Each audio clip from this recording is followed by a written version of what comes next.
క్రీస్తునందు ప్రియులారా, మీ అందరికీ ప్రభువైన యేసు నామమున శుభములు. మన Indian air India Boeing 7878 dream liner aeroplane ఈ యొక్క అహ్మదాబాద్ నుంచి లండన్లోని గాట్విక్ అనే ఎయిర్పోర్ట్కి వెళ్తుంది.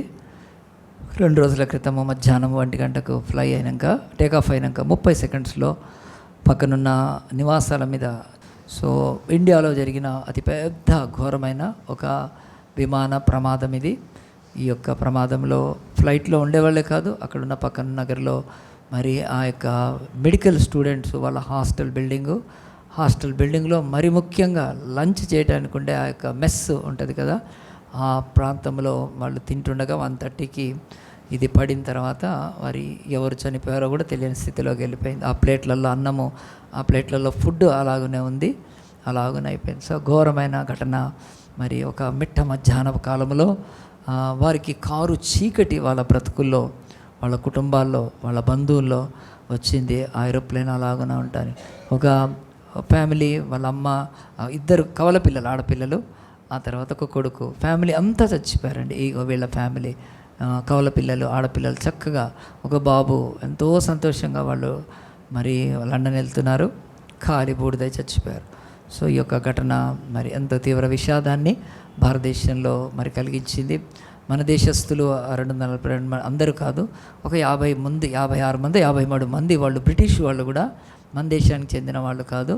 కనుక బిల్డింగ్ల మీద పడి కాలిపోయింది. సో ఈ యొక్క సమయంలో మనము మరి దేవుడి వాక్యాన్ని మరి నేర్చుకుందాము. ఈ యొక్క ఘటన మరి జరిగినప్పుడు దేవుని సన్నిధిలో మన ముందు ఒక ప్రశ్న ఉంటుంది. అదేమిటంటే, చాలామంది ఇది ఒక ప్రశ్న, ఎలాగున జరిగింది, ఇది ఎలాగూ జరిగింది, హౌ ఇట్ హ్యాస్ హ్యాపెండ్ అన్నప్పుడు దానికి జవాబు దొరుకుతుంది. ఎందుకంటే దాంట్లో బ్లాక్ బాక్స్ ఉంటుంది. దాన్ని తీసినాక అది పైలట్ తప్ప, లేకపోతే టేకాఫ్ తప్ప, లేకపోతే ఇంజన్ ఫెయిల్ అయిందా, ఏది అయినా సరే దాన్ని దాదాపుగా దాన్ని తెలియజేస్తారు మనకు, దాని రిపోర్ట్ వస్తుంది పరీక్షించినాక. సో అయితే అది రెండవది, ఇది ఎలాగున జరిగింది అని, ఎందుకు జరిగింది, ఇది ఒక పెద్ద ప్రశ్న. ఎందుకు జరిగింది ఇలాగున, ఇట్లా జరగాల్సి ఈ భయంకరమైన ఘటన ఎందుకు జరిగింది? దీనికి ఖచ్చితంగా జవాబు అయితే మనుషుల దగ్గర లేదు. అది ఎలాగ జరిగిందో చెప్తారు రిపోర్టు. కనుక అదంతా ఎగలేకపోయింది, ఓవర్లోడ్ అయింది. ఆ తర్వాత దాంట్లో లగేజ్ ఎక్కువ పెడితే ఎన్నో స్పెక్యులేషన్స్. ఈరోజు అంత బరువుకు అది ఆ టేకాఫ్ తీసుకోలేక, ఆ థ్రస్ట్ సరిపోక అది మళ్ళీ పోయి కూలిపోయింది. ఏమైనా ఉండొచ్చు, దాని లగేజ్ ఎంత పెట్టారు, ఓవర్ లగేజ్ పెట్టారా, అది ఓవర్ అయిపోయిందా, అవన్నీ కూడా వస్తాయి. కానీ ఎలాగ జరిగింది దానికంటే ఎందుకు జరిగింది, ఇది ఒక ప్రశ్న వేసుకోవాలి. ఎందుకు జరిగింది వేస్తున్నారు, ఎవరికి దానికి జవాబు లేదు. మూడవది, దేవుడు ఏం చేస్తున్నాడు, దేవుడు ఎందుకు కాపాడాడు అనే ప్రశ్న కూడా ఈరోజు అందరూ వేస్తున్నారు. అది కూడా చాలా ఇంపార్టెంట్. దేవుడు ఏం చేస్తాడు, అసలు దేవుడు ఏం చేస్తున్నాడు అనడానికి కారణం ఏంటి? దాంట్లో పెద్దోళ్ళు చాలామంది ఉన్నారు, వాళ్ళు పోతే పోయారు. కానీ పసిపిల్లలు ఏం చేశారు? దాదాపు 11 మంది పిల్లలు ఉన్నారండి దాంట్లో, 11 చిల్డ్రన్. వాళ్ళకి అసలు ఏమీ తెలియదు కదా, వాళ్ళు ఎక్కడికి తీసుకెళ్తున్నారో కూడా తెలియదు తల్లిదండ్రులతో కదండి. ఆ వయసులో మనకు దేశాలు, తర్వాత ప్రాంతాలు కూడా తెలియదు. చిన్న పిల్లలు ఏం చేశారు మరి, దేవుడు ఎందుకు అనే ఆ యొక్క ప్రశ్న. ఇక 5వ ప్రశ్న వేసుకుంటే, మరి ఈ యొక్క ఘటన జరిగినప్పుడు దీనికి బాధ్యత ఎవరు వహించాలి? దేవుడికి ప్రేమ లేదు, దయ లేదు, కనికరం లేదు, పసి పిల్లలు కాదు. సరే, వాళ్ళు ఫ్లైట్లు ఎక్కిపోతుంది, వాళ్ళ యొక్క దురదృష్టం, కర్మ, ఇంకేదన్నా. ఆ కాలేజీ వాళ్ళలో చదువుకునే పిల్లలు మెడిసిన్ పీజీకి వచ్చి, ఇంకా డాక్టర్లు బయటకు వచ్చి ఎంత చక్కగా ఉండాలి కదా, మధ్యాహ్నం భోంచేస్తున్నారండి పాపం. ఎంత హెక్టిక్ క్లాసెస్ ఉంటాయి మెడికల్ వాళ్ళు 18-19 సబ్జెక్టులు చదువుతారు, 18-20 గంటలు చదువుతారు వాళ్ళు మెడిసిన్. చాలా హార్డ్ స్టడీ అది. అదంతా చదువుకొని కొద్దిసేపు వచ్చి ఆ యొక్క మెస్, లేకపోతే ఆ యొక్క డైనింగ్ హాల్కి వచ్చి ప్లేట్లలో పెట్టుకొని సరదాగా మాట్లాడుకుంటుంటే ఒక్కసారి ప్రాణాలు కోల్పోతే ఆ తల్లిదండ్రులకు ఎంత బాధ. సో ఇలాంటి భయంకరమైన ఈ ప్రశ్నలకు లోకం దగ్గర జవాబు ఏమైనా ఉందా? ఎవరి దగ్గర లేదు జవాబు. ఉందని చెప్పుకుంటున్నారా? కానీ నేనేది చెప్తాను, ఎవరి దగ్గర లేదు. కానీ క్రైస్తవుల దగ్గర ఈ జవాబు ఉంది. మీకు తెలుసా ఇది ఎందుకు జరిగింది? ఖచ్చితంగా. మరి ఇలాగున ఇది ఎందుకు జరిగిందో అని యేసుప్రభు ఏమైనా మనకు చెప్పాడా? ఆయన వాక్యం ఉంది కదా, అంటే ఖచ్చితంగా చెప్పాడు. సో దీన్ని డిసాస్టర్ అంటారు, ఇంగ్లీష్లో డిసాస్టర్, తెలుగులో విపత్తు అంటారు. విపత్తు కనుక, విపత్తు అంటే ఆకస్మికమైన ప్రమాదాన్ని విపత్తు అంటే అనుకోకుండా జరిగేది కనుక. అలా ఫ్లైట్ టేక్ ఆఫ్ అయింది, 30 సెకండ్లలో కూలిపోయిందండి. 30 సెకండ్స్ అంతే. ఆ ఎయిర్పోర్ట్ అవతలనే భయపడింది పక్కన. ఎంత బాధ అండి, ఎంత బాధ కనుక. సో కనుక ఈ యొక్క బైబిల్ డీల్ చేస్తుంది.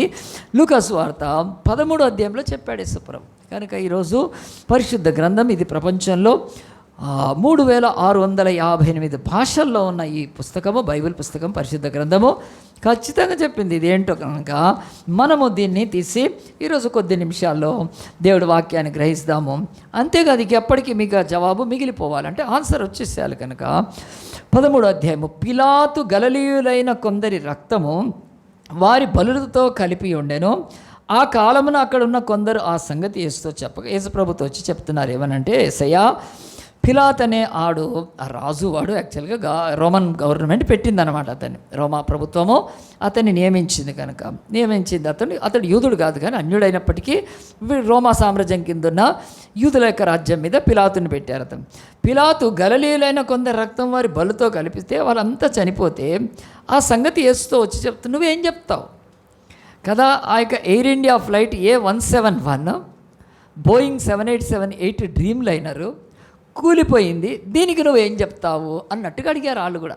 ఇంతమంది చనిపోయారు కదా, నువ్వేమో చచ్చిన వాళ్ళని బతికిస్తున్నావు, మరి ఇప్పుడు ఇంతమంది చచ్చిపోయారు, వాళ్ళ సంగతి ఏంటని యేసుప్రభుని అడిగారు. యేసుప్రభు ఆయన కదా, ఇంకా రిపోర్ట్ రాలేదు, రిపోర్ట్ వచ్చినాక నేను చెప్తాను. ఇప్పుడు వీళ్ళంతా అంతే కదండి, మన దొంగ రాజకీయ నాయకులు. ఇంకా రిపోర్ట్ రాలేదు, రిపోర్ట్ వచ్చినాక అట్లా యేసుప్రభు ఏమనలేదండి, ఏమనలేదు. ఆయన క్వశ్చన్ అడిగితే చెప్పాడు. అది ఎందుకు చచ్చిపోయానంటే ఎంత మంచి చెప్పాడు చూడండి. చెప్పగా ఆయన వారితో ఇట్లా, నేను ఈ గలిలయులు అట్టి హింసలు పొందినందున, అంటే బాగా హింసతో చచ్చిపోయారు, వారు గలిలయుల కంటే పాపులని మీరు తలంచుతున్నారా? అంటే తొందరగా చచ్చారు కనుక, చంపబడ్డారు కనుక, ఆ యొక్క హింసతో చంపబడ్డారు కనుక వాళ్ళు చాలా పాపులై ఉంటారని మీరు అనుకొని నన్ను అడుగుతున్నారా? ఏం కాదని చెప్పాడు యేసుప్రభు. కారని మీతో చెప్తున్నాను, నా ఆన్సర్ వినండి, ఓపెన్గా చెప్తున్నాను. నో నో నో అస్సలు కారని చెప్తున్నా. మీరు మారు మనస్సు పొందని ఎడల మీరందరూ అలాగే నశిస్తారు, మీకు కూడా అదే గతి పడుతుంది. యేసుప్రభు జవాబు ఇచ్చేశాడు ఆయన. రెండవది, అదే టైంలో ఇంకొక ఘటన కూడా జరిగింది. అదేమిటంటే, మరియు సిలోయములోని గోపురం పడి చచ్చిన ఆ 18 మంది, ఇంకో ఇన్సిడెంట్ కదండి, ఇంకో ఇన్సిడెంట్. ఇప్పుడు మన ఫ్లైట్ ఇక్కడైతే ఇంకో దగ్గర ఏదో ఒక ఇన్సిడెంట్ జరుగుతుంది కదా, అట్లాంటిది 18 మంది చచ్చిపోతే యెరూషలేములో కాపున్న వారందరికంటే అపరాధులను తలంచున్నారా? నేను చెప్తున్నాను, ఈ ఫ్లైట్లో చచ్చిపోయిన వాళ్ళు అంతా అపరాధులు అనుకుంటున్నారా మీరు? అలాగ దుర్మార్గంగా చచ్చిపోయారు కదా, లేకుంటే భయంకరంగా చచ్చిపోయారు కదా. అంటే అన్నాడు, కారణం మీతో చెప్తున్నాను, మీరు మారు మనసు పొందిన మీరందరూ అలాగే నశిస్తారు. ఈ రోజు వరకు ప్రపంచంలో డిసాస్టర్స్ గురించి, విపత్తుల గురించి, ఆపదల, పెను ప్రమాదాల గురించి బైబిల్ చెప్పింది. బైబిల్లో యేసు మాట్లాడాడు, నువ్వు చదవాలి. కనుక ఇప్పుడు మీరు వేరే టైంలో చెప్తే మీకు అది ఎక్కదు కనుక ఇప్పుడు చెప్తున్నాను నేను. ఈ ఫ్లైట్ది చూశారు కనుక వారు ఎంత ఘోరమైన కుటుంబాలు నిశ్చేసరి అట్లా కూర్చున్నారండి పాపం. ఆ యొక్క ఎయిర్పోర్టు, ఆ యొక్క ఏదైతే DNA ఇచ్చేస్తారో అక్కడ పోయి గంటలు కూర్చుంటున్నారు. మా వాళ్ళది ఏదైనా DNA టెస్ట్ చేసి ఆ బాడీస్ కానీ అవి కానీ ముక్కలైపోయి కాలిపోయి వికృతంగా అయిపోయినాయండి అసలు. ఎందుకంటే ఆ ఫ్లైట్ టేక్ అయినప్పుడు లాంగ్ ఫ్లైట్ కనుక 1,26,000 లీటర్ల గ్యాలన్స్ అంటే దాన్ని డిఫరెంట్ మనకు అంత ఈ యొక్క ఫ్యూయల్ దాంట్లో ఉంది, ఏవియేషన్ ఫ్యూయల్ ఉంది కనుక ఎంత 1,26,000 వాటి యొక్క లెక్క ప్రకారం అంత. అది ఒక్కసారి కాలిపోయే వరకు అది పేలినట్టుగా అయిపోయి, అగ్నిపర్వతం పేలితే లావా బయటకు వస్తుంది, లావా అలాగున ప్రవహిస్తుంటే అక్కడ ఒక కొండ ఉందనుకో, కొండ కరిగిపోతుంది, రాళ్ళు కరిగిపోతాయి.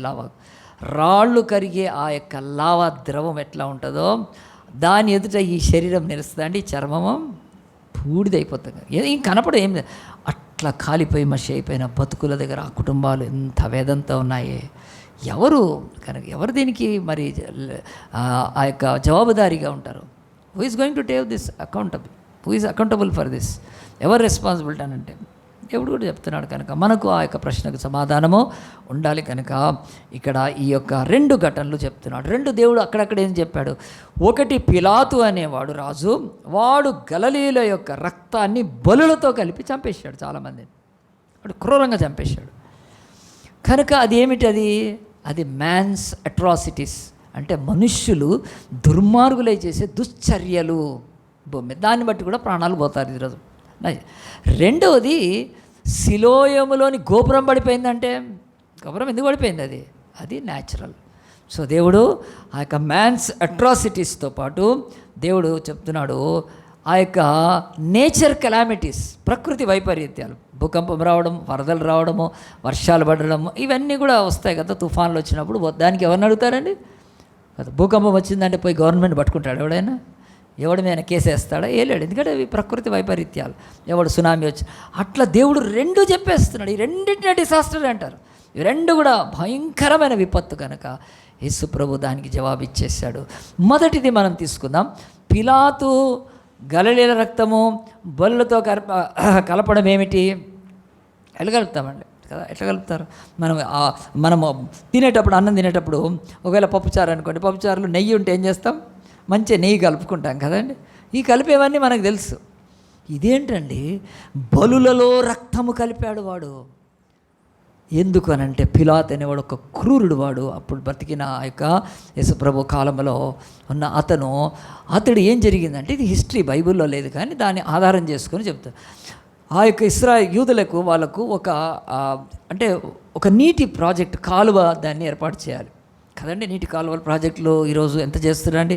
ఆ యొక్క బీఆర్ఎస్ ప్రభుత్వంలో, టీఆర్ఎస్ దాంట్లో ఎన్నో ప్రాజెక్టులు చేశారు కదా. శ్రీరామ్ సాగర్తో పాటు, కాళేశ్వరంతో పాటు, అలాగున ఆంధ్రాలో పోలవరం ప్రాజెక్టు, ఇవి అన్నీ కూడా అవి ఇరిగేషన్ ప్రాజెక్ట్స్, నీళ్లు అలాగున పిలాతు ఒక ప్రాజెక్ట్ చేయాలంటే వాడి దగ్గర డబ్బులు లేకపోతే రోమా ప్రభుత్వం డబ్బులు అడగకుండా యూదులను ఏం చేస్తారంటే, మీకే కదా నేను ఈ యొక్క వాటర్ ప్రాజెక్టు లేకపోతే నీటిది మీకు ఏర్పాటు చేస్తున్నాను కనుక మీరు డబ్బులు ఇవ్వండి అని అంటే, వాళ్ళని మా దగ్గర డబ్బులు లేవు బాబు, మా దగ్గర మేము ఏడిస్తామంటే, అట్టెట్లా డబ్బులు లేవంటారు మీరు అని వాడు దేవాలయం నుంచి డబ్బులు తీసుకున్నాడంట.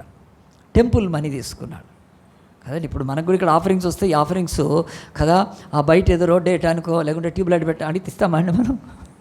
అది గవర్నమెంట్ చూసుకోవాలి కదా. ఇవ్వచ్చేమో మనం, అది వేరే, డొనేట్ చేయొచ్చేమో, దట్ ఈస్ డిఫరెంట్. కానీ వచ్చి లాక్కొని పోతే ఎట్లా? తప్పు కదండి అది. అట్లా చేసినాక యూదులు మండిపోయింది వాళ్ళకు. ఇదేంటి ఇట్లా మా మీద, సరే మావి ఏ డబ్బులు మా ట్యాక్స్ కడతారు, ఆ ట్యాక్స్లోంచి తీసుకోవాలి, కానీ ఇది దేవుడికి ఇచ్చింది, ఏదో దేవుడి సేవకు వాడతారు వాళ్ళు కనుక అని లేకున్నప్పుడు వీళ్ళు యూదులంతా ముఖ్యంగా గలిలయలు బయలుదేరి పిలాతు దగ్గరికి వెళ్తున్నారంట. దానికి వెళ్ళే ముందు ఏం చేస్తారంటే యెరూషలేంకి వెళ్ళారు. యెరూషలేంకి ఎందుకు వెళ్ళారు? దేవాలయం ఉంటుంది కనుక అర్పించుకోవాలి, బలి అర్పించుకోవాలి కనుక. అలాగున బలి అర్పించుకోవటానికి వాళ్ళు బళ్ళకి వెళ్ళినప్పుడు అప్పుడు ఈ పిలాతు అనేవాడు కుట్ర చేసి వాళ్ళు బళ్ళు అర్పించే సమయంలో అప్పుడు ఏం చేశారంటే, అక్కడ ఒక గొడవను రేపి సివిల్ డ్రెస్లోనే వాడి యొక్క మిలిటరీ వాళ్ళు లేకపోతే సైనికులు వెళ్ళి పొడిచి చంపేశారండి. దాన్ని దేనిగా క్రియేట్ చేశాడంటే, ఏదో మత ఘర్షణలు జరిగినాయి, చచ్చిపోయారు, నాకైతే ఏమీ లేదని. అలాంటి పిలాతుది ఒకటి. ఈ బైబిల్లో ఈ ఘటన చదివితే చాలామంది ఏమనుకుంటారంటే, ఇది జరిగి ఉంటుందా, ఇట్లా అవుతుందా అంటే కొంచెం మనకు జీకే ఉండాలి. గోద్రా ఎంతమందికి తెలుసు అండి? చేతులు ఎత్తండి. గోద్రా అంటే ఏమిటి? పోనీ గోదావరి తెలుసా? గోద్రా తెలియకపోతే మీరు ఎట్లా అండి? గోద్రా తర్వాత మన ప్రధానమంత్రి మోడీ గారి యొక్క బ్రాండ్, గోద్రా బ్రాండ్. ఆ యొక్క సంవత్సరంలో 2014 ఇప్పుడు ఇయర్ గుర్తులేదు, కొంతమంది గుజరాత్ నుంచి ఆ యొక్క కరసేవకులు రాముడి మందిరం కొరకు అయోధ్యకు వెళ్ళారు ట్రైన్లో. వాళ్ళు రిటర్న్ వచ్చినప్పుడు గోద్రా అనే స్టేషన్లో ఒక రైలు భోగి తగలబెట్టేసేసారు. ఆ భోగిలందరూ కాలి చచ్చిపోయారు. ఎవరు వాళ్ళు? రామభక్తులు, కరసేవకులు, ఆ యొక్క రాముడి కొరకు వెళ్ళి వస్తున్నారు. ఇది ఎవరు చేశారు? రైల్వే భోగిని కాల్చేసేసారు. వాళ్ళంతా అయిపోయినాక అప్పుడు ఒక గుజరాత్లో ఒక వచ్చింది, ఇది ముస్లిమ్సే చేశారు, వాళ్ళే కదా వ్యతిరేకులు అని చెప్పి మారణ హోమం చేస్తే 2000 మందిని చంపేశారు ముస్లిమ్స్ని. వెంటాడి చంపేసేసారు గోత్ర అల్లర్లు కనుక. అప్పుడు ఆ అల్లర్లు జరిగినప్పుడు ఒక ఆమె, ముస్లిం ఆమె కడుపుతో ఉంటే 7-8 మంది రేప్ చేశారు ఆమెను. వాళ్ళ తండ్రిని, వాళ్ళ తల్లిని, వాళ్ళ అన్నను, తమ్ముడిని 14 మందిని చంపి పారేస్తారు. కోతగా చంపేశారు ముస్లిమ్స్. ఎందుకంటే ఆ గోద్రా ట్రైన్ తగలబెట్టింది వీళ్ళ. ఆ మారణ హోమంతో అట్లా గుజరాత్ అల్లర్లతో చచ్చిపోయారు ముస్లిమ్స్. ఎంతోమంది పారిపోయారు. ఆ మారణ హోమంలో ఈ బిల్కిస్ బాను ఆమె పేరు, ఆమెను రేప్ చేసిన వాళ్ళని పట్టుకున్నారు. తర్వాత కేసు పెడితే వాళ్ళని జైల్లో వేస్తే వాళ్లకు జీవిత ఖైదు పడింది.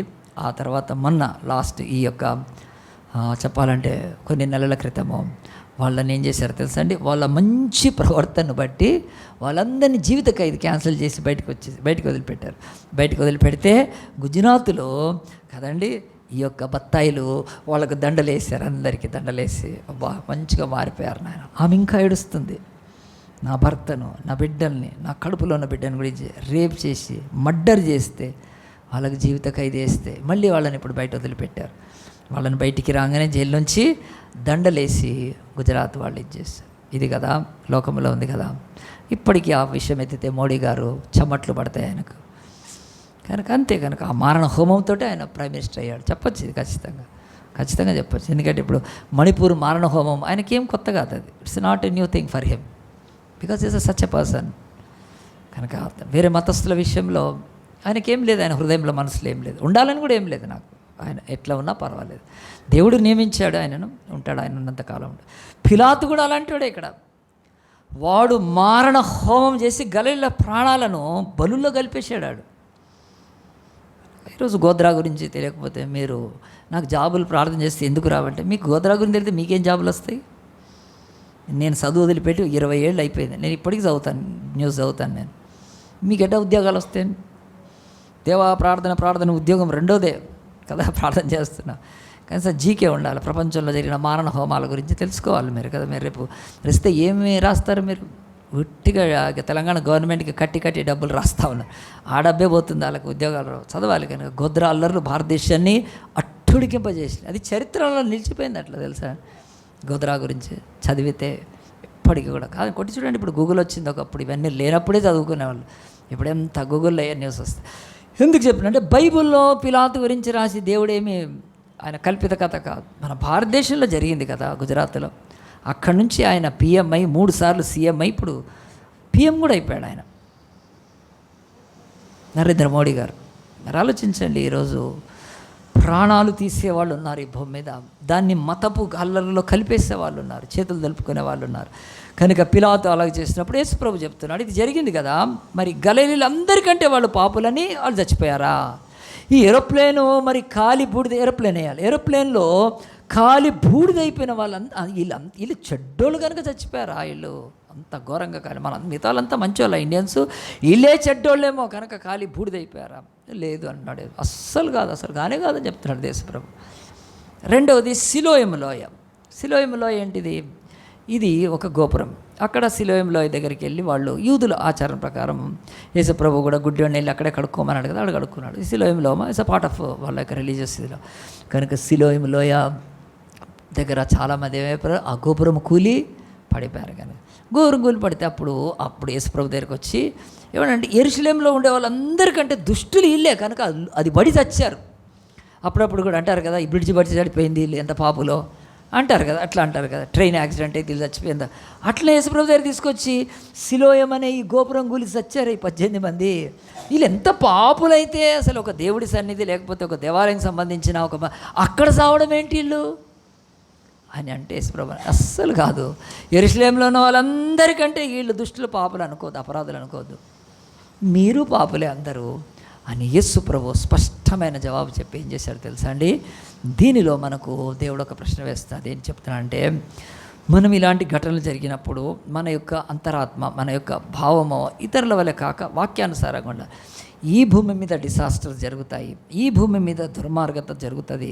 అప్పుడు దేవుడు చోద్యం చూస్తూ కూర్చోడు. ఆయన తన ఉనికి, తన సింహాసనము, తన అధికారం ఏమీ కోల్పోయలేడు. Is still ruling the world. యూనివర్స్ని ఆయన వెళ్తున్నాడు. ఆయన దృష్టిలో ఇది ఏమేది కాదు. కానీ దేవుడు ఏం చేస్తాడంటే, మీరు ఏమంటున్నారంటే వై దిస్ హ్యాపెన్, ఇది ఎందుకు జరిగింది అని అంటే యేసుప్రభు అంటున్నాడు, నో, నేను జవాబు చెప్పాను. కానీ వాట్ ఇట్ ఈస్ టు మీ అనేది ఇంపార్టెంట్. ఇది నాకు ఏమి సంబంధము లేకపోతే ఏమి తీసుకొస్తుంది అది జవాబు చెప్పాడు. వచ్చి పిలాతు చంపిన గలీలీలందరి విషయమై నేను చెప్పను జవాబు మీకు. అది రెండోది సిలువలో కింద పడి చచ్చిపోయిన వాళ్ళ నేను చెప్పాను కదా, అది ఎందుకు జరిగింది కాదు, అది నీకేం సంబంధమో ఆలోచించు. ఆ జవాబు ఇచ్చాడండి. కనుక దానిలో ఏం చెప్పాడంటే, మీరు చచ్చిపోతారు, అలాగనే నశించిపోతారు. వాళ్ళు పాపులే, మీరు పాపులే. కనుక వాళ్ళు తొందరగా చస్తే మీరు తర్వాత చావచ్చు. మరణం అనేది ఒక్కొక్కరికి నేర్పబడ్డ కాలంలో వస్తుంది. వాళ్ళ మరణం తొందరగా వచ్చింది. వాళ్ళు తొందరగా మరణించినందుకు, దుర్మార్గం మరణించినందుకు, భయంకరంగా మరణించినందుకు, ఫ్లైట్ కూలిపోయి చచ్చిపోయినందుకు, ఇంకేదో అయినందుకు వాళ్ళు మీకంటే చెడ్డవాళ్ళు, వాళ్ళకంటే మీరు గొప్పోళ్ళు ఏం కాదు, ఇరండి అని చెప్పాడు. స్పష్టంగా చెప్పాడు. ఈ ప్రశ్న మనకు కూడా వస్తుంది. చాలామంది ఏమంటారు తెలుసా, ఏమండి అంత మంచోళ్ళకే కష్టాలు వస్తాయి అంటే వాళ్ళు ఇండైరెక్ట్ నేను పెద్ద మంచిదాన్ని అని చెప్పడానికి ఏడిచావు నీ మొహం అంటాను నేను. ఎందుకంటే బైబిల్ తెలిసి మాట్లాడాలి. మంచోళ్ళకే వస్తాయి, దుర్మార్గులు బాగున్నారు ఈ స్టేట్మెంట్. దేవుడు చెప్తున్నాడు దుర్మార్గులు మంచోళ్ళ గురించి స్టేట్మెంట్లు నేను ఇవ్వట్లేదు. అందరూ పాపులే. ఈ ఘటన ఎందుకు జరిగిందో ఆ సమయం ఏంటో దేవుడికి తెలుసు.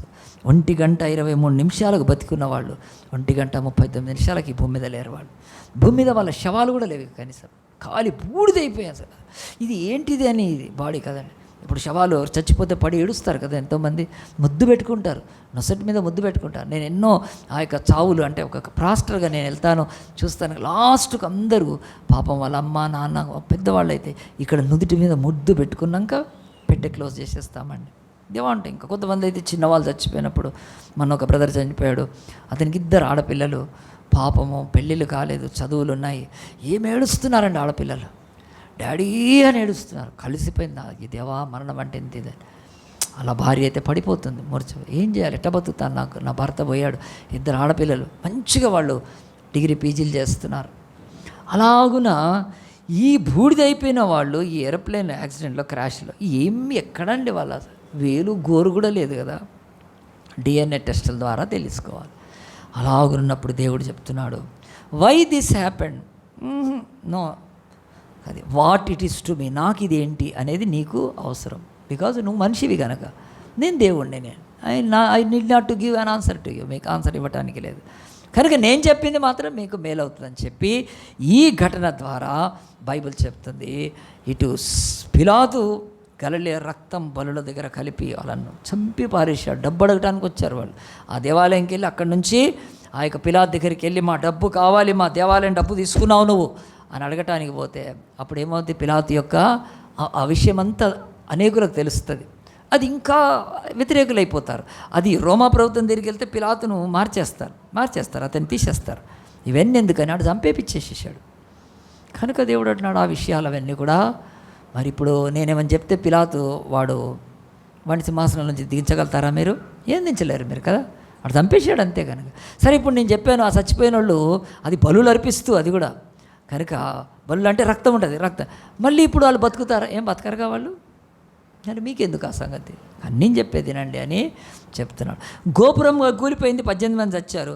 ఇప్పుడు నా గోపురం గురించి నేను చెప్తే ఆ గోపురాన్ని ఎవడైనా మళ్ళీ కడుతుండొచ్చేమో, కానీ ఆ ప్రాణాలు తిరిగి తీసుకొస్తారా? అని దేవుడు క్లియర్గా చెప్పాడు. కనుక మనం ఈ భాగం ద్వారా మనం ఏం నేర్చుకోవాలంటే ఈ బైబిల్ స్పష్టంగా చెప్తుంది. అది ఏమిటంటే ఇది ఎందుకు జరిగింది, ఇది ఎలాగూ జరిగింది, ఇది ఎందుకు జరిగింది, దేవుడు ఏం చేస్తున్నాడు, దేవుడికి కరుణ లేదా, చిన్నపిల్లలు కూడా చచ్చిపోయారే, ఇదంతా అని దేవుడి మీద నింద, దేవుడి మీద ఒకలాంటి ఇది చేసినప్పుడు దేవుడు అక్కడ స్పష్టంగా చెప్తున్నాడు.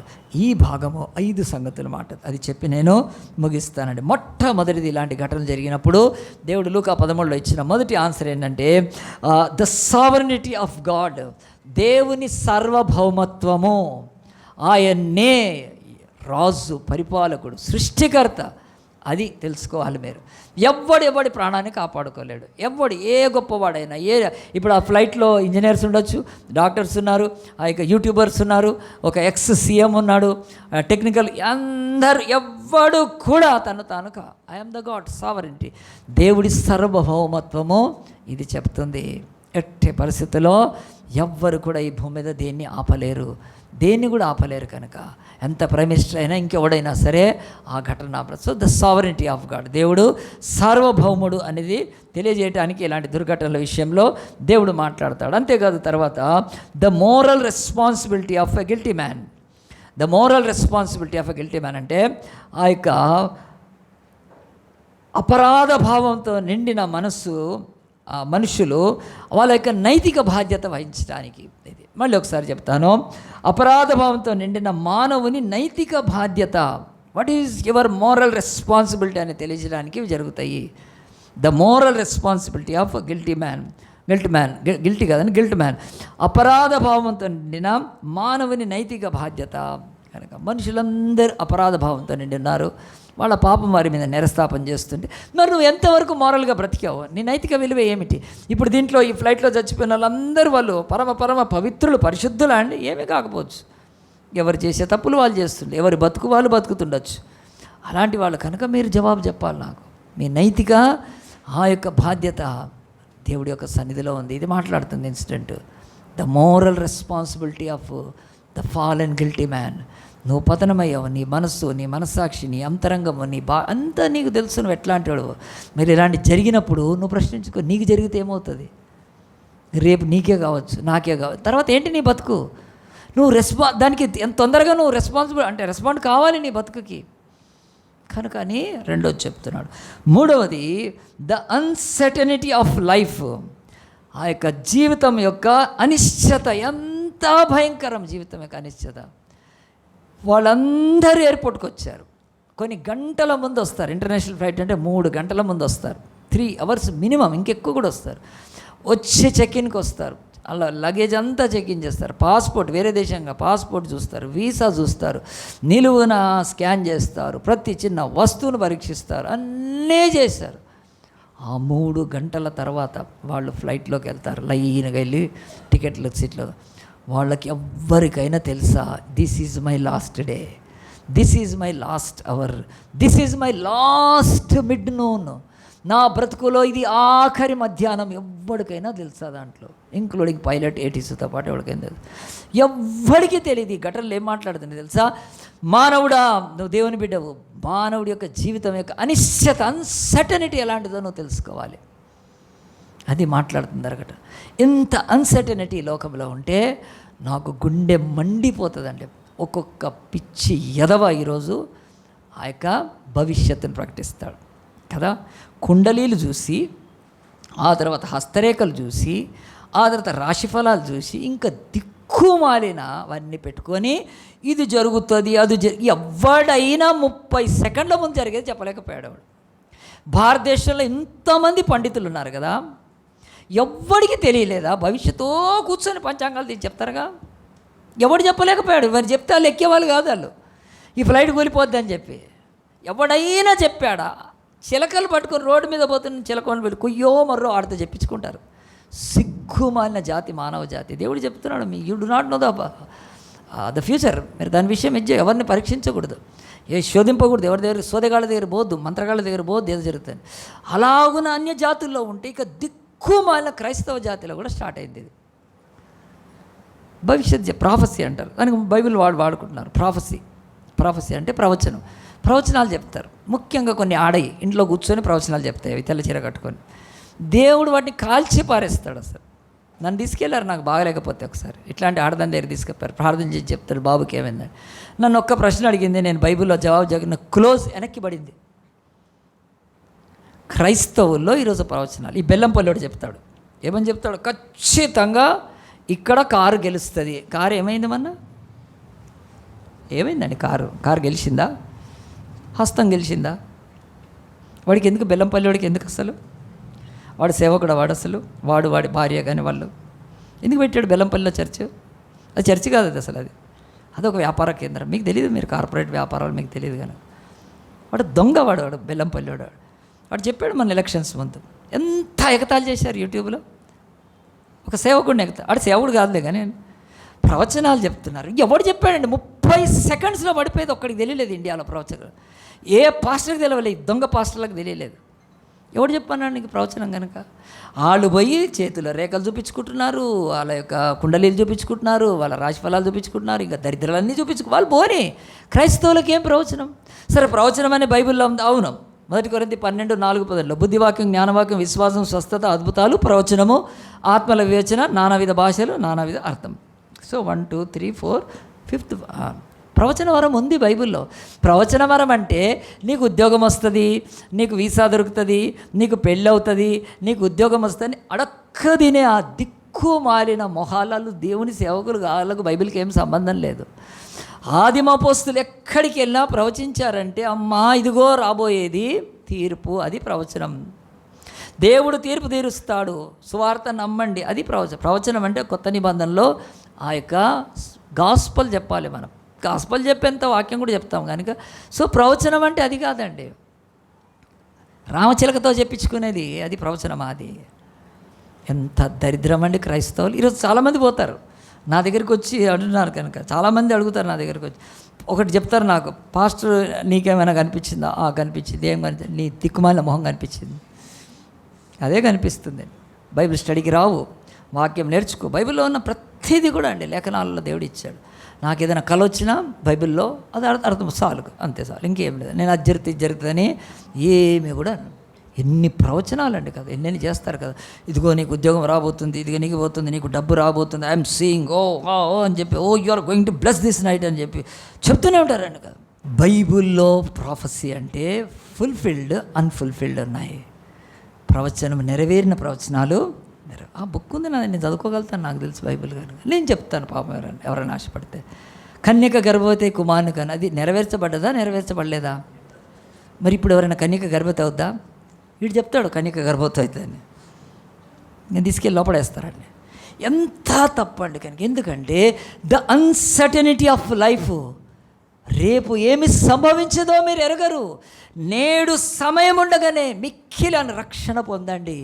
You do not know I'm God, నా కాలం నా చేతులు, నేను చెప్పను. నేను భవిష్యత్తును గురించి మీరు ఇచ్చేది, భవిష్యత్తు విషయం వెళ్తే సోదగాళ్ళు, కర్ణపిశాచాలు ఇవన్నీ చేసే ప్రాక్టీస్ నాకు అది ఈవిల్ ప్రాక్టీస్. అది మంత్రగాళ్ళు, సోదగాళ్ళు వాళ్ళ దగ్గరికి వెళ్తే నా బిడ్డలు ఈ భూమి మీద సౌలు అనే రాజువాడి తలకాయ నరికి వాళ్ళ 3 కొడుకులను చంపినందుకు, ఈ పాపం చేసినందుకే ఆడు దేవుడి దగ్గరికి వస్తే దేవుడు ప్రవక్తలు మాట్లాడలేదు. ఆడు చాలా పాపంలోకి వెళ్ళిపోయాడు.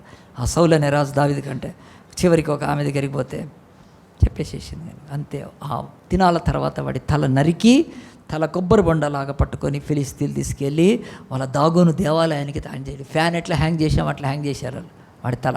3 కొడుకులు ఒకరే చచ్చిపోయారు.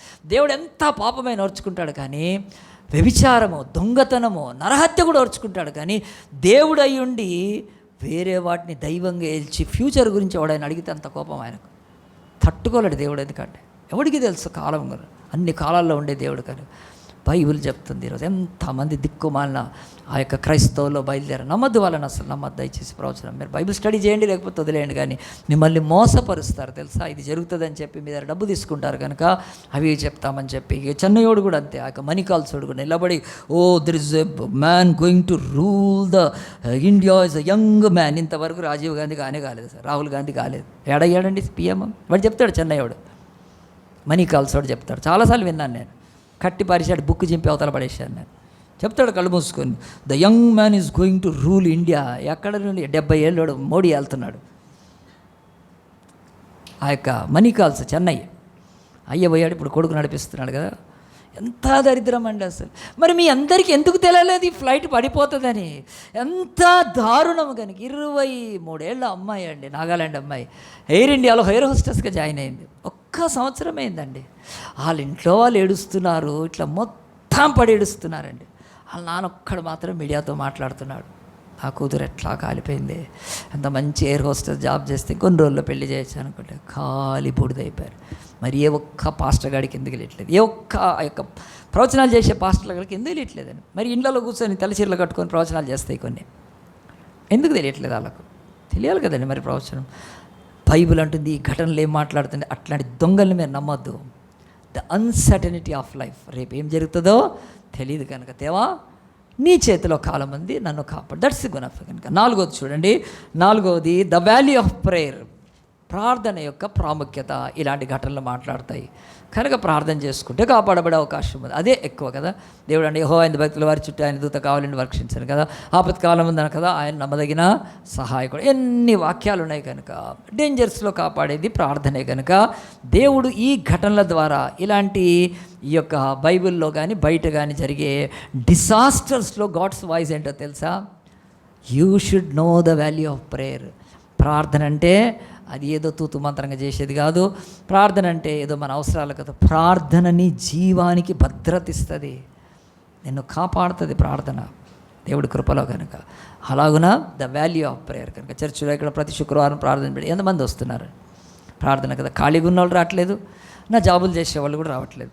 సరే, ఎవరికి వాళ్ళకి ఇష్టం అండి, ఇట్స్ అప్ టు యూ. కనుక నీ జీవితంలో దీవెన పొంది ఆశీర్వాదం పొంది విస్తరించి వర్ధిల్లి నువ్వు అనేకులకు సహాయంగా ఉండటానికి కావాల్సింది ప్రార్థన. సో 118వ ప్రార్థన కూడా మనం చెప్పాను నేను, నెహెమ్యా ప్రార్థన. మీరు కనుక డీకన్స్ కూడా వాళ్ళు డీకన్స్ అయ్యి ఉండి కూడా ఒక్క వారంలో అయినా ప్రార్థనకు వస్తారని చూస్తుంటే పాపం వాళ్ళు కూడా రాలేకపోతున్నారు. ఉద్యోగాల వారు ఒక్క లీవ్ లేదా నీకు? నేను జాబే చేయలేదండి నా బతుకులో. నేను చేశాను కానీ కంపెనీస్లో చేశాను. ఆ సిఎల్ ఏమి తెలియదు నాకు. ఒకసారి నేర్చుకున్నానంటే మళ్ళీ టీవీ మీద బోధిస్తాను నాకు తెలియదు. కానీ ఎన్ని సిఎల్ ఉంటాయో ఎన్ని ఇయ్యాలి ఏం తెలియదండి నాకు. మా అమ్మ నాన్న ఇద్దరు గవర్నమెంట్ జాబ్లే కానీ ఎన్నడూ నేను అది పట్టించుకోలేదు. మా అన్న కూడా ప్రభుత్వం. కానీ నాకు అది తెలియదు. కానీ ఒక్క లీవ్ లేదా అండి మీకు? Can't you come even for 4 weeks, at least 1 week లేదా మీకు? ఆ లీవ్ ఉంటే దేనికి పెట్టుకుంటున్నారు మీరు? షాపింగ్కా, దావతులకా, దేనికి పెట్టుకుంటున్నారు? అది మీ ఇష్టం అండి. నా బ్రతుకులో నేను ప్రార్థనకి ఇచ్చినంత సమయం ఏమీ లేదు నాకు. ఈరోజు దేవుడు ఏమీ కూడా ఇచ్చేయలేదు. దేవుడు ఎంతోమంది ముందు నాకున్న కృప ప్రార్థన, అంతే. నేను ప్రార్థన చేసుకుని ఏదైనా పోతే బయట. ఇప్పుడు నేను ఒక పార్టీకి, ఒక డిన్నర్కి వెళ్ళాను, వాళ్ళ మొహాలను వాళ్ళని గనపరచడం పర్వాలేదు, వెళ్ళొచ్చు, తప్పు లేదండి. కానీ ఎప్పుడు చూసినా దావత్ దావత్ దావత్ దావత్ అంటే ఏమవుద్దండి? ఒకరోజు బావర్చి అవుతుంది, వైపు. ఎందుకంటే అందరినీ మనుషులను సంతోషపెట్టి నీ దేవుడి కొరకు నీకు నీ కుటుంబం, దేవుడు కూడా వదిలిపెట్టండి, దేవుడి పెద్ద నీ కుటుంబం కొరకు 52 ఆదివారాల్లో 52 ఒక్క శుక్రవారం రావు నువ్వు అనొచ్చు. పాస్టర్కి కానుకలు ఇస్తున్నాం కదా, ఆయన చేయాలి. ఇక అంతే. మరి మేము కూలీళ్ళం కదా, చేయాలి. అది మాకు బాధ్యత. అది మంటపానికి బలిపీఠానికి మధ్యలో కన్నీరు కార్చాలి యాజకులు, మా బాధ్యతే. కానీ మీ బాధ్యత ఏముంది? సంఘంలో 52 ఫ్రైడేస్లో ఒక్క ఫ్రైడే నీకు టైం లేదు. How you can the value? ఇలాంటివి జరిగినప్పుడు ఏం చేస్తాను? పోయింటుంది ఆ రోజు. No chance. ఆ రోజు అయితే ఛాన్స్ ఏముండదండి. దేవుడు చూస్తుంటాడు కనుక. ఈ disaster speaks the value of prayer. ప్రార్థనకి ఎంత శక్తి ఉందో తెలుసు. ఎన్ని ప్రార్థనలు బట్టి ఎంతమంది తప్పించుకున్నారు ప్రపంచం. 100 బైబిల్లో నుంచి 1000 బయట నుంచి చూపించగలుగుతాను. కానీ ఎంత చెప్తే ఏమంది? ఒక్క ఫ్రైడే నీకు టైం లేదు ప్రార్థన చేయడానికి. వాల్యూ ఆఫ్ ప్రేయర్ కదా, గుర్తుపెట్టుకోండి. లాస్ట్ది ద వాల్యూ ఆఫ్ ప్రేయర్. తర్వాత ద నెసెసిటీ ఆఫ్ రిపెంటెన్స్.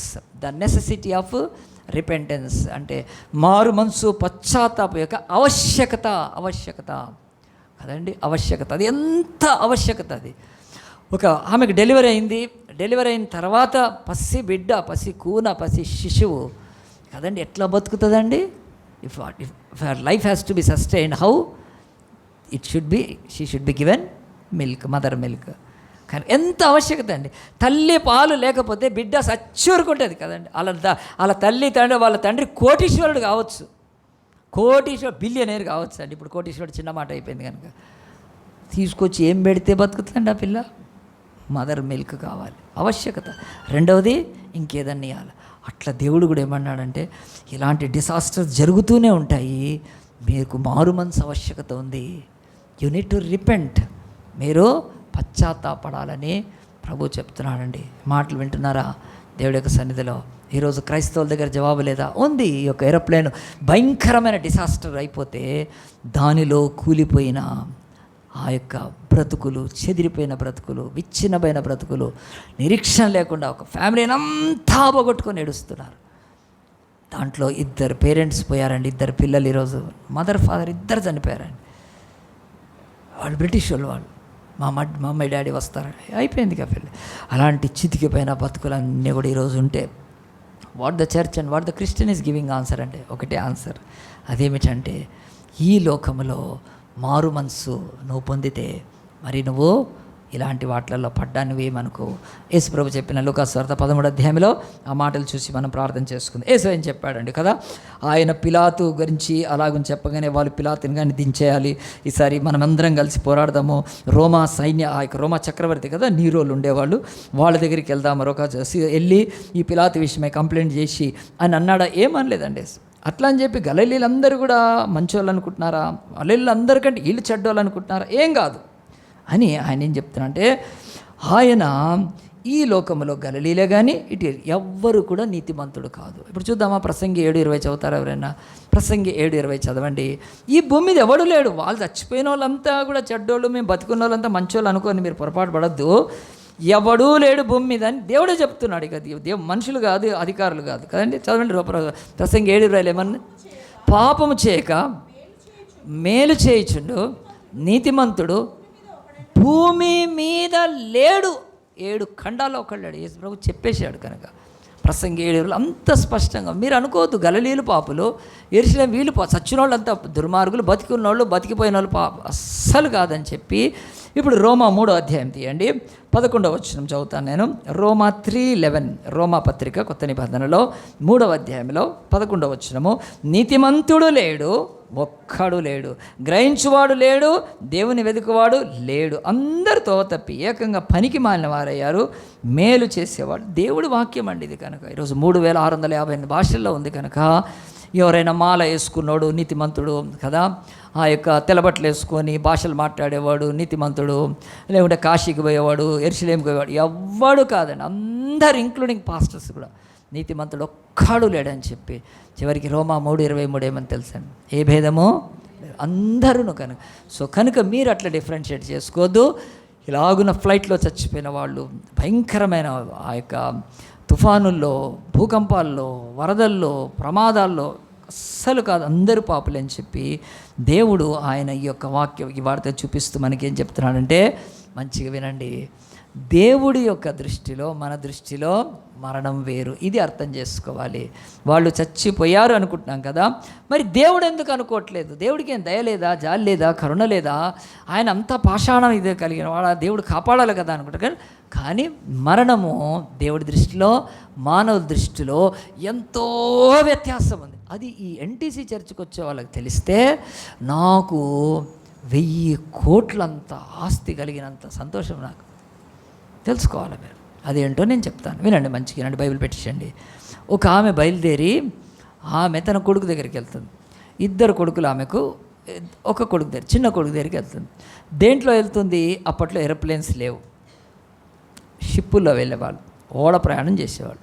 ఒక దేశం నుంచి ఒక దేశాన్ని బట్టి 3 నెలలు, ఆ 3 నెలలకు కావాల్సిన సరుకు అంటే ఆహారం దాంట్లో పెట్టుకునేవాళ్ళు.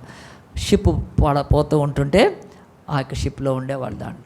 అట్లా అది బయలుదేరిపోతున్నప్పుడు అది మహాసముద్రపు మధ్యలోకి వచ్చినప్పుడు, పసిఫిక్ ఆ యొక్క ఓషన్లోకి వచ్చినప్పుడు, అక్కడ ఇప్పుడున్నంత టెక్నాలజీ కానీ, ఇప్పుడున్నంత జీపీఎస్ సిస్టమ్ కానీ, ఇప్పుడున్న సెటిలైట్ దీంతో ఇవన్నీ ఆ రోజు లేవు కదండి, చాలా తక్కువ. కనుక ఆ ఓడ ఒక ప్రమాదంలో చిక్కుకుంది. ఎలాంటి ప్రమాదం అది? తుఫాన్లు, మంచు తుఫాన్లు కానీ భయంకరమైనవి వస్తాయి. ఇంకప్పుడు కంట్రోల్ కాదు సముద్రం, ఇక ఊగుతా ఊగుతా ఊగుతా ఊగుతా ఊగుతా అవుతాం. ఇక ట్రై చేస్తారు వాళ్ళు. ఆ తర్వాత అందరూ క్యాప్టెన్ చెప్పేశాడు, దీంట్లోంచి బయటపడే అవకాశం మనకు లేదు, ఇది మునిగిపోవచ్చు, బద్దలు కావచ్చు. అంతకుముందే టైటానిక్ ఓడ మునిగింది, ప్రపంచానికి అందరికీ తెలుసు టైటానిక్ ఓడ మునిగింది. ఏదైనా కావచ్చు అలాగే. అలాంటప్పుడు ఇక క్యాప్టెన్ చెప్పాడు, మీ దేవుళ్ళకు ఎవరు ప్రార్థన చేసుకోమంటే ఆ ఓడలో ఏడుపులు అంతా అందరు ప్రార్థన చేసుకుంటూ ఉంటుంటే వాళ్లకు, ఆ ఓడలో ఉన్న వాళ్ళకు ఒక ఆశ్చర్యం ఏంటంటే, ఒక ఆమె అస్సలు కూడా ఏడవట్లేదు, భయపడట్లేదు, హాయిగా ఉంది. అందరూ చెప్పారు, ఇట్లా ఓడ ఇది ఉంది కదా, ఇంత ఇది అవుతుంది, ఘోరంగా ఉందని. మరి ఎందుకు నువ్వు బయట? నాకేం భయం లేదన్నారు. అప్పుడు వాళ్ళు, మిగతా వాళ్ళు ఏమనుకున్నారంటే ఇది కేసేమో అనుకున్నారు, మెంటల్ కేసు. మెంటల్ది ఏమైంది దీనికి అర్థం? అరే మెంటల్ ఏంది, ఇప్పుడు ఓడ బయలుదేరి 4 రోజులైంది, ఏమేం మెంటల్ బిహేవియర్ ఏమి లేదు, మంచిగా ఆమె చాలా బాగుంది, సౌండ్ మైండ్ ఉంది, మరి ఎందుకు అని చెప్పి ఏం చేశారంటే, లేదు నాకేం భయం లేదండి. ఈమె భయం లేకుండా ఇంత ధైర్యంగా ఉంటే, ఈమె అనేకులను ధైర్యపరిస్తే ఓడలో చాలామందికి ఒక ధైర్యం వస్తుంది, అంత ప్యానిక్ ఉండదు ఓడలో అని చెప్పి ఈమె ఎందుకు ధైర్యంగా ఉందో ఇలాగ వార్త క్యాప్టెన్ దాకపోతే క్యాప్టెన్ ఆశ్చర్యపోయాడు. ఆయన, నేను క్యాప్టెన్ని, ఎన్నో ఓడలు నడిపిన వాడిని, నా క్రూ అంటున్నారు, మేము ఇలాంటి ఎన్నో తుఫాన్లు దాటాం, కానీ ఈ తుఫాను మాకు కూడా గ్యారెంటీ లేదు, గుండెలో భయం వేసిపోతుంది. కానీ ఈమె ఒక క్యాప్టెన్ కాదు, ఓడ నావికురాలు కాదు, సముద్రంలో కూడా ఎక్కువ తిరిగింది ఆమె కాదు, ఈమెకి ఎందుకు ఇట్లా ఉంది అని చెప్పి ఆయన అడుగుదామని చెప్పి ఆయన వచ్చి అడిగాడంటాడు, అమ్మ నువ్వు ఇంత ధైర్యంగా ఉన్నావు, ఎట్లా నీకు ధైర్యానికి కారణం ఏంటి? మేము క్యాప్టెన్స్ ఏంటి, ఓడలు నడిపేవాళ్ళు, మాకే లేదే ఈ ధైర్యము, నీకు ఎట్లుందంటే ఆమె చెప్పింది, ఈ ఓడ ఎక్కడికి, నువ్వు ఎక్కడికి వెళ్తున్నావు అమ్మా అంటే ఆమె చెప్పింది, నేను మా చిన్న కొడుకు దగ్గరికి వెళ్తున్నాను, అమెరికాలో పలానా చోటు ఉంటాడు, అక్కడికి వెళ్తున్నాను. మరి ఇప్పుడు ఈ ఓడ మునిగిపోతుంది కదా, నువ్వు చచ్చిపోతావు కదా అన్న. చచ్చిపోతా అంటే నాకు ఏమైనా భయం? ఏం భయం లేదా, చనిపోతే ఏం భయం లేదు. మరి నువ్వు చనిపోతే నీ కొడుకు దగ్గరికి వెళ్ళలేవు కదా అంటే, అవును ఏం పర్వాలేదు అన్నది, నేను చచ్చిపోయిందే కూడా నాకు పర్వాలేదు, నాకు మరణం అంటే భయం లేదు, నేను చచ్చిపోతే నా చిన్న కొడుకు తెరలేదు. కానీ నాకు ఎందుకు ఇంత ఇదిగా ఉందంటే, నేను చచ్చిపోతే నేను మా పెద్ద కొడుకు దగ్గరికి వెళ్తాను.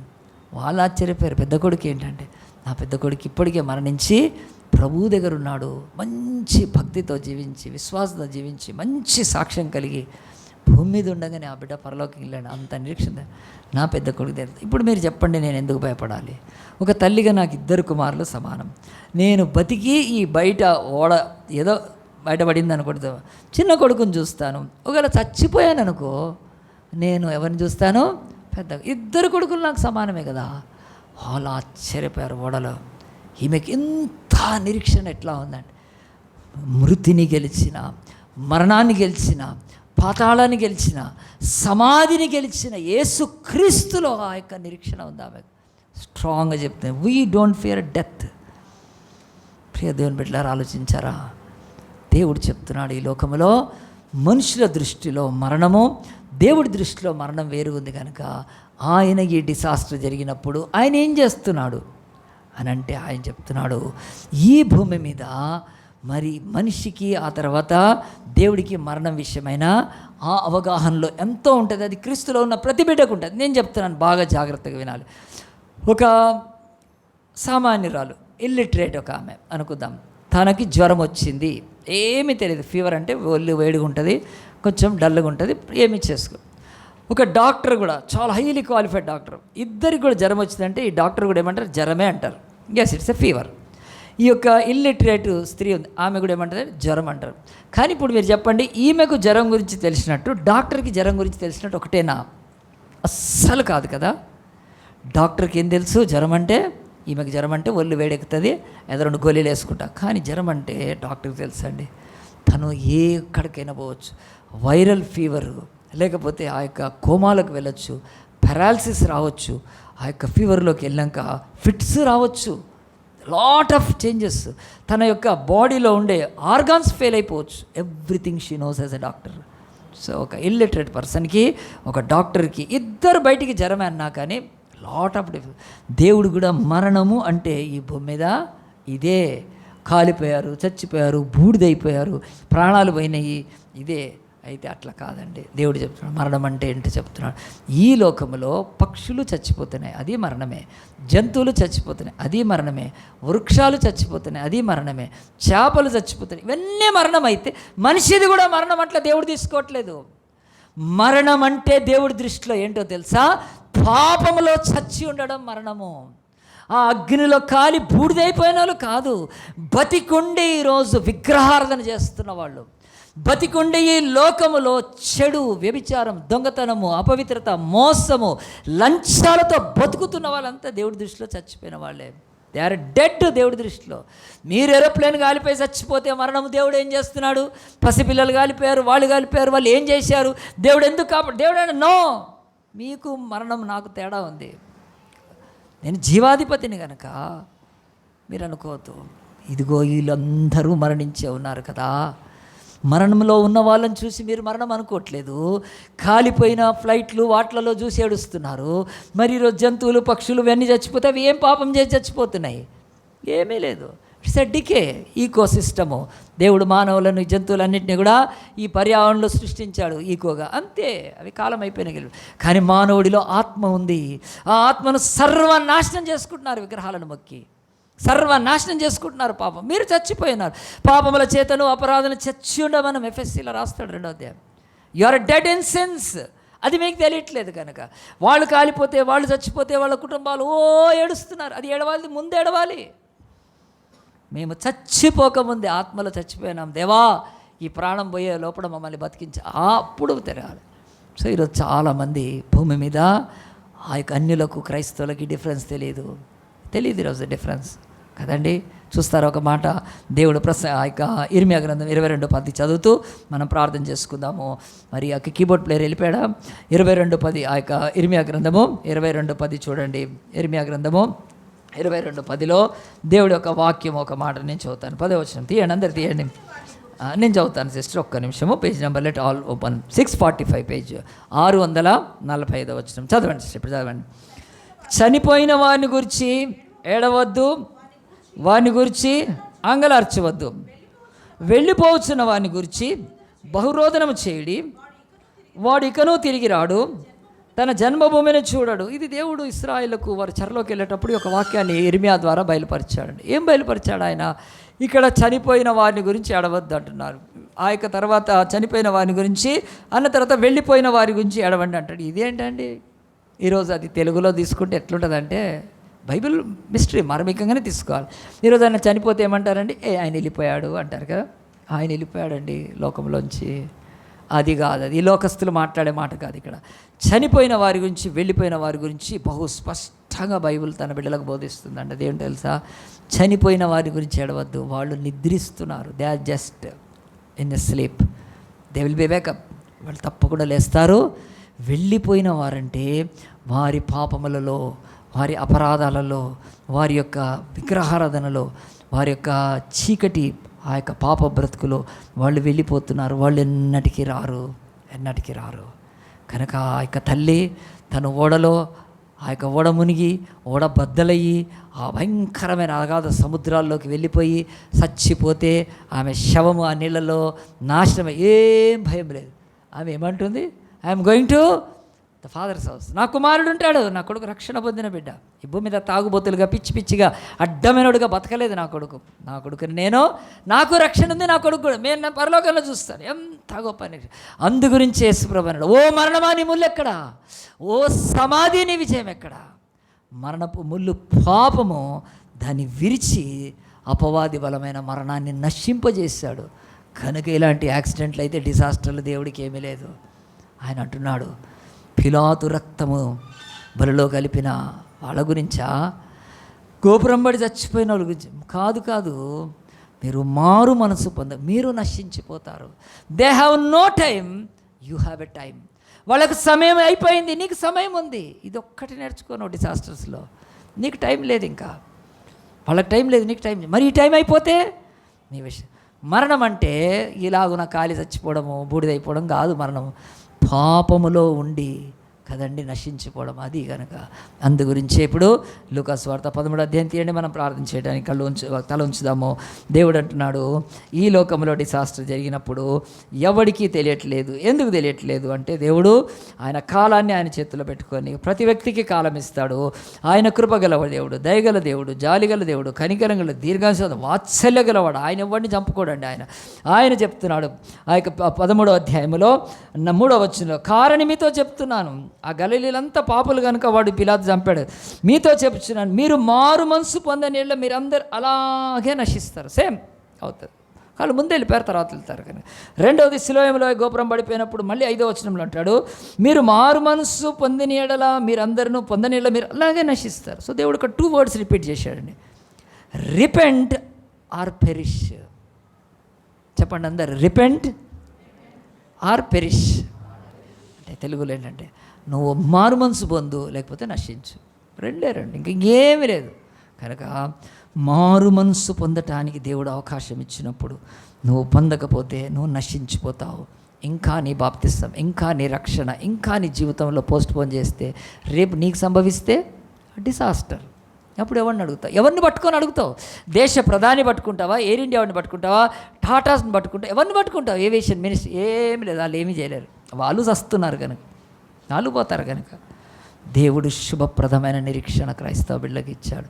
ఈరోజు ఎవ్రీ డిసాస్టర్స్కి దేవుడు అన్నాడు, why it has happened, no what it is to me. ఈ డిసాస్టర్ ఏం మాట్లాడుతుంది? కనుక ఇలాంటి ఘోర ప్రమాదాలు భూమి మీద జరుగుతూ ఉంటాయి. నా టైం ఎప్పుడో నాకు తెలియదు. కనుక ఐ షుడ్ రిపెంట్. నేను మారు మనసు పొంది పశ్చాత్తాపం పొంది యేసును స్వీకరించి, యేసును అంగీకరించి, యేసు నామములో బాప్తిసం పొంది ఆయన బిడ్డగా బ్రతికితే ఇక మరణం అంటే భయం లేదు. ఎట్లా చచ్చిపోతాం తెలియదు, నో ప్రాబ్లం. ఎట్లా చచ్చిపోయినా పర్వాలేదు, నథింగ్. కనుక నాది ఏమీ తీసుకెళ్ళను. ఈ ఫ్లైట్లో వెళ్ళిన వాళ్ళకి ఎంత ఆస్తి ఉంటుంటుంది, ఎంత డబ్బులు ఉంటుంటాయి, ఎంత ఆభరణాలు ఉంటాయి, ఎన్ని చీరలు ఉంటుంటాయి, ఎన్ని ఏమైనా ఈరోజు పనికి వస్తాయి ఎక్కడికైనా కానీ, ఎందుకు పనికిరావు. లాస్ట్ అంతే. దేవుడు అన్నాడు కనుక మరణం అంటే ఇది కాదు, యు హ్యావ్ లాస్ ఎవ్రీథింగ్. నీ యొక్క కృపను, దేవుడు ఇచ్చిన కృపను పోగొట్టుకున్నావు. ఇంకా మా భర్త ఏమో అని చెప్పి నేను బాప్తిసం తీసుకోను, ఏమో ఈ మధ్యలో ఏదో జరిగితే అంతే. నీకు కూడా మా కులస్తులు ఏమనుకుంటారు? కులస్తులు ఏం చేస్తారు? ఏం చేస్తారు? ఇప్పుడు ఈ కులస్తులు దీంట్లో ఈ ఫ్లైట్లో కాలిపోయినాడు ఎవడి కులస్తుడు ఏం తెచ్చిస్తాడండి? వాళ్ళకు ఏం తెచ్చిస్తాడు? ఇంటికాడకు వచ్చి ఏడిసి ఒక దండ వేసిపోతారు. ఇప్పుడు దండ వేయడానికి శవం కూడా లేదు అక్కడ. There is no dead body at all. ఒక బొమ్మ పెట్టి దీపం పెట్టి, ఇది దేవుడు ఎడమొహానికి పెడతారు దీపం. అలా ఫోటోలు ఉంటే ఫోటోలకు దీపం పెట్టుకోవాలి. ఏం చేస్తారు కులస్తులు? ఎవడు రక్షిస్తాడండి? కానీ ఒక క్రైస్తవుడి భూమి మీద బతున్నాడు. ఏమైనా పర్లేదు, ఓ మరణమా నువ్వు ఎక్కడ నన్ను ఏం చేసుకుంటావు? నథింగ్, నువ్వు నన్ను ఏం చేయలేవు. పౌలు సవాలు విసిరాడు మరణంతో. రా మరణమా నువ్వేం చేస్తావని. మరణ ఛాయల్లో ఉన్న వాళ్ళ కొరకు ప్రాణం పెట్టి బతికించాడు. మన ప్రవీణ్ పగడాలని కూడా చంపుతా అంటే కూడా అట్లనే వెళ్ళాడు ఆయన. నథింగ్, భయపడేదే లేదు అసలు. మీరు మరణంలో ఉన్నారు, అది మీకు తెలియట్లేదు. ఈ యాక్సిడెంట్ చూసి మరణం అనుకుంటారా? దేవుడు వెర్రి వాళ్ళారా? దేవుడు ఆయన ఒకటే మాట చెప్తున్నాడు, చనిపోయిన వారిని గురించి ఎడవద్దు, వెళ్ళిపోతున్న వారి గురించి ఎడవండి. ఎక్కడికి వెళ్తున్నారు వాళ్ళు? నిత్య పాశాల్లోకి, నిత్య నరకంలోకి, నిత్య పాతాళానికి, అగ్నిగుండంలోకి వెళ్ళిపోతున్నారు. They can't be. అక్కడికి వెళ్ళారు, అక్కడికి ఎవ్వరు కూడా. కనుక ఈరోజు భూమి మీద మనుష్యులు లాంటి డిసాస్టర్ ద్వారా దేవుడు అంటున్నాడు, బిడ్డ నీ యొక్క కాలం ఎప్పుడో తెలియదు, నీ సమయం నీకు తెలియదు, నేను ఇస్తున్నాను కృప, నన్ను నిందించద్దు. కానీ ఈ ఫ్లైట్లో గాలిపోయిన వాళ్ళందరికీ దేవుడు సువార్త చెప్పి ఉండాలి. ఈ ఫ్లైట్లో కాలిన వాళ్ళు అందరికీ చర్చ తెలుసు. ఈ ఫ్లైట్లో నశించిపోయిన అందరికీ తెలుసు ఏం పెడితే there is a God who overcome the death. ఆయన యేసుప్రభు వీళ్ళు మొక్కుతారు కదా, ఈస్టర్ అని కూడా చేసుకుంటారు. ఏ దేవుడు లేచాడు సమాధిని లేచి? ఒక్కొక్కటి దేవుడు అవతారాలు జాలించి వెళ్ళిపోయాడు. ఆ యొక్క ఇస్లాం యొక్క ప్రవక్త అయితే మహమ్మదు రోగంతో చచ్చాడు, రోగంతో చచ్చిపోయాడు. అట్లా చూస్తున్నారు, ఈయనేమి తాను కూడా వచ్చి చచ్చిపోయాడు. అప్పట్లో మెడిసిన్ కూడా లేవు. ఒక్క యేసుక్రీస్తు చెప్పాడు, నేను 3 దినాల తర్వాత 3 దినాలు లేచి ఈరోజు ఆయన భూమి మీద చెప్తున్నాడు, నేను మరణాన్ని గెలిచిన వాడిని. ఇప్పుడు ఇంకా లాస్ట్ ప్రశ్న, దేవుడు ఏం చేస్తున్నాడు? వీళ్ళంతా చచ్చిపోతుంటే కాలిపోతుంటే అని అంటే దేవుడు ఏమని చేస్తాడు తెలుసా? ఈ యొక్క ఫ్లైట్లో ఉన్న వాళ్ళకి ఎవరికి కాళ్ళు చేతులు కట్టేయలేదు. ఈ ఫ్లైట్లో ఉన్న వాళ్ళకి ఎవరికి మేకులు కొట్టలేదు. ఈ ఫ్లైట్లో ఉన్న క్యాప్టెన్తో పాటు ఎవరికి ముళ్ళ కిరీటం పెట్టలేదు. ఈ ఫ్లైట్లో ఉన్న వాడి బట్టలు ఎవరిది ఉడదీయలేదు. ఈ ఫ్లైట్లో ఉన్న వాళ్ళకి ఎవరికి చేతి చెరకు దాయిపించలేదు. ఈ ఫ్లైట్లో ఉన్న వాళ్ళని ఎవరిని కొరలతో కొట్టలేదు. నా కుమారుని చూడండి, మీరు అగ్నిని చూస్తున్నారు, నా కుమారుని చూసారా? ఐ గివ్ మై సన్, నా ఒక్కగానొక్క కుమారుని ఇచ్చాను. నిలువెల్లా కాల్చబడ్డాడు ఆయన. నేనేం చేస్తున్నానా? అగో నా కుమారుని ఇచ్చాను. మరి ఆయన పట్ల మీరు విశ్వాసం ఉంచకపోతే నేనేం చేస్తాను? వాట్ కెన్ ఐ డూ అని దేవుడు కూడా చిన్న పిల్లలు, పసిపిల్లలు కాలిపోతే మీరు బాధపడుతున్నారే, కానీ నా కుమారుడు, పాపం లేని కుమారుడు సిలువలో ఎలాడుతున్నాడు కదా, మీరు దాని గురించి ఎందుకు ఆలోచన? మరణాన్ని జయించిన మృత్యుం చేయడం యేసుక్రీస్తుని ఎందుకు నా కుమారుడు నమ్మట్లేదు? మీ పిల్లలు కాలిపోతే, మీ బావ, అక్క, చెల్లె కాలిపోతే బాధపడు, but I gave my son, నా కుమారుడిని ఇచ్చాను, మీకేమైనా ఉందా? కనుక దేవుడు ఏం జవాబు చెప్పాడండి? దేవుడు ఏం చెప్పనక్కర్లేదు. ఆయన జవాబు is cross. The cross is the answer for every disaster. ఈ లోకంలో అన్నిటికంటే గ్రేటెస్ట్ డిసాస్టర్ యేసు సిలువే, దానికంటే ఇంకేం లేదండి. బతికుండంగా మేకులు కొట్టడం, బతికుండంగా ఆయన కొరడాలతో కొట్టడం, ముళ్ళ కిరీటం ఇట్లా పెట్టి పారేయడం ఆయన. ఇక ఇంతకంటే డిసాస్టర్ ఏముందండి? వీళ్ళని ప్రాణం పోతే ఒక నిమిషంలో వాళ్ళకి తెలియలేదు, తక్కువని పోయి ఉంటుంది ప్రాణం అంతే. నిలువెల్ల 6 గంటలు బొట్టు బొట్టు బొట్టు రక్తం పడుతుంది, ఆ ప్రాణం పోతుంది, మీకు తెలియలేదా? పాప మెరుగని గొర్రె పిల్లవంటే నా కుమారుడు, గుడ్డి కుంటి మూగ చెవిటి వాళ్ళని బాగు చేస్తూ ప్రేమించి తను ఆ ప్రేమామయుడు కరుణామయుడు నా కుమారుని చంపేసి, దానికంటే గొప్పటి శాస్త్రం ఏముంది? ఏమీ లేదు. నా దగ్గర ఏం జవాబు లేదు. కానీ మీరు వచ్చి పిలాతు రక్తము, వాడు పిలాతు గల్లే రక్తం కలిపాడు, వాళ్ళు మంచోళ్ళ, వీళ్ళు మంచోళ్ళ, నువ్వేం చేస్తున్నావు? శిలో గోపురం పడిపోయింది కదా, వాళ్ళంతా మెరిసిలలో పాపులా, నువ్వేం చెప్తావు దీనికి? ఏం చెప్పట్లేదు. నేనేం చెప్పాను? నేను రిపెంట్ ఆర్ పెరిష్, అందరండి. నువ్వు పశ్చాత్తాపడు, నశించిపో, అంతేగాని అంతేనండి. ఇప్పుడు నేను రక్షణ పొంది 40 years, ఇప్పుడు జూన్ 29 నా బ్రతుకులో నాకు ఆ నిరీక్షణ, నాకేం మరణం ఉండదు, పోతాం, చక్కగా పోతాం. మరణం అంటే మనల్ని భయపెట్టలేదండి, ఎందుకంటే మరణాన్ని జయించిన యేసుక్రీస్తు చెప్తున్నాడు. కనుక మనందరం తలలు వంచి కళ్ళు మూసుకొని ప్రార్థన చేసుకుందాం. దేవా, ఈరోజు డిసాస్టర్స్, విపత్తులు భూమి మీద ఎన్నో జరుగుతాయి, కానీ మేము భయపడే వాళ్ళం కాదు నాయన. మాకు జవాబు ఉంది, బైబిల్లో టీచింగ్ ఉంది దాని గురించి. వాళ్ళ బుక్కుల్లో, వాళ్ళ గ్రంథాల్లో ఏమీ లేకపోవచ్చు, కనుక మన గ్రంథంలో ఉంది. కనుక దిక్కుమాలిన ప్రవచనాలు, భవిష్యవాణి, కనుక జ్యోతిషవాణి అని చెప్పి ఇది బైబిల్ చెప్పదు. అట్లా బైబిల్ని తీసుకొని ఎవడైనా వాడుతుంటే వాడు దొంగవాడు, ఇంక్లూడింగ్ బెల్లంపల్లివాడితో పాటు ఎవడు పరిచయిస్తాడు? నెవర్. దేవుడు ఎప్పుడు చెప్పలేదండి. కనుక రేపు ఏమి సంభవిస్తుందో పేతురుకు తెలియదు, తెలుసా అండి? రాత్రి పండుకున్నాడు కదా చెరసాల్లో, పేతురు యేసుతో నడిచినవాడు, ఆ పేతురుకు తెలవదు అసలు నన్ను దేవుడు రేపు కాపాడతాడు. పండుకున్నాడు పాపం, సంఘం ప్రార్థన చేస్తే దేవుడు దేవదూతను వచ్చి సో ఈరోజు ఆదిమ అపోస్తులకే తెలియదు ఫ్యూచరు. ఇక బొంద ఈరోజు ఒక సేవకుడికి, ఒక సేవకురాలికి ఈ దిక్కుమాలిన ఆడవి చర్చిలకు రాకుండగా కొంతమందిని ఇండ్ల కాడ ప్రార్థనలు పెట్టి నేను అది చెప్తా ఇది చెప్తా అని చెప్పి, అవి యజబేలు సంతానం అది కనుక సోదె పిశాచి కనుక పట్టినాయి కనుక వెళ్ళొద్దు మీరు ప్రవచనం. రండి ఫాస్టింగ్ ప్రేయర్ చేయండి, మీకు జాబ్ ఇస్తాడు దేవుడు. ఫాస్టింగ్ చేస్తే కాదు, మీరు మారతారు కనుక దేవుడు జాబ్ ఇస్తాడు. మీరు ప్రార్థనకు రండి, ఆయన మీ అప్పులు తీరుస్తాడు. మీరు ప్రార్థనకు రండి, మీ కష్టాలు తీరుస్తాడు. ఆ దిక్కుమాలిన ప్రవచనాల దగ్గరికి పోతే ఉన్నది పోగొట్టుకుంటారు. ఆ పని చేయొద్దు కనుక దయచేసి. బైబిల్లో ఉన్న ప్రాఫెసీస్ డిఫరెంట్. ఒకటే బాధ ప్రభా, ఎవరికైనా భారతదేశంలో ఇంతమంది ఉన్నారు కదా పండితులు భవిష్యత్తు చెప్పేవాళ్ళు, ఓ భవిష్యత్తుని చెప్పేవాళ్ళు ఉన్నారు కదా, ఓ బ్రహ్మంగారి కాలజ్ఞానం తెలిసిన ఏమేడిశారు పాపం. 242 మంది ప్రాణము అట్లా గాలిలో 30 నిమిషాల్లో కలిసిపోయిందండి. ఆ మెడికల్ స్టూడెంట్స్ ఏం చేశారండి, వాళ్ళంతా కాలిపూడిదైపోయారు. తల్లిదండ్రులు ఎంత డబ్బు పెట్టి చదివిస్తున్నారో, ఎంత ఆశతో బిడ్డల్ని అలా హాస్టల్ మీద పోయి పడ్డము ప్లేను, ఆ హాస్టల్ కాలిపోవడము, బూడిదైపోవడం. ఇది బాధ కాదా? ఎవరికి తెలుసా అండి భవిష్యత్. అందు గురించి నేడే రక్షణ దినము, ఇదే మిక్కిలి అనుకూల సమయము. ఆయన నీ మరణాలకు ఇచ్చి నేను రక్షిస్తాడు. ఇక నీకు మరణ భయం ఉండదండి. మనకు జన్మలు లేవు, నా యొక్క దరిద్రాలు ఏమీ లేవు, పునర్జన్మ లేదు, ఆ యొక్క పాత జన్మ ఏమీ లేదు కనుక, గత జన్మ లేదు, నా పునర్జన్మలు లేవు. అంత మోసం కనుక అట్లా మోసం చేసి ఈరోజు ఆవులను మొక్కిస్తున్నారు, పాములను మొక్కిస్తున్నారు, కోతులను మొక్కింపజేస్తూ నాశనం చేస్తున్నారు చీకట్లో. తమ కొరకు ప్రాణం పెట్టిన రక్షకుడైన యేసును మా దేశస్థుడు కాదు, ఇతడు ఆ యొక్క అన్య దేశస్థుడు. ఎంత దౌర్భాగ్యం కదా. ఎప్పటికైనా మరణాన్ని నిలబడి చేస్తే లోకంలో మరణాన్ని జయించిన, మరణానికి వ్యాక్సిన్ ఇవ్వగలిగిన యేసుక్రీస్తు నమ్ముకోవడమే మనల్ని డిసాస్టర్స్లో భయం లేకుండా ముందుకు నడిపించేది. ఆ ప్రభు మనకు సహాయం చేయలాగా ప్రార్థన చేసుకుందాం. మహోన్నతుడా, పరిశుద్ధుడా, ఈరోజు నా తండ్రి మాకు ఇచ్చిన యొక్క ప్రభా డిసాస్టర్స్ గురించి బైబిల్ ఏం మాట్లాడుతుంది, విపత్తుల గురించి, ఆకస్మిక ప్రమాదాలు జరుగుతున్నాయి భూమి మీద, దాని గురించి బైబిల్లో బహుస్పష్టంగా ఉంది నాయన. కనుక బతుకున్న వాళ్ళంతా మంచోళ్ళు, లేకపోతే చచ్చిపోయిన వాళ్ళంతా మంచి వాళ్ళు, బతుకున్న వాళ్ళు పాపులు, లేకపోతే మంచోళ్ళకి, ఇవన్నీ కూడా మానవ కల్పితాలు ప్రభావం. నువ్వైతే చెప్పా, రిపెంట్ ఆర్ పెరిష్. మీరు పాపంలో ఉన్నారని, మరణంలో ఉన్నారని మీకు తెలుసు కనుక మీరు పశ్చాత్తాపడండి, క్రీస్తు యొద్దకు మీరు నశించకుండా బతుకుతారని చెప్పారు.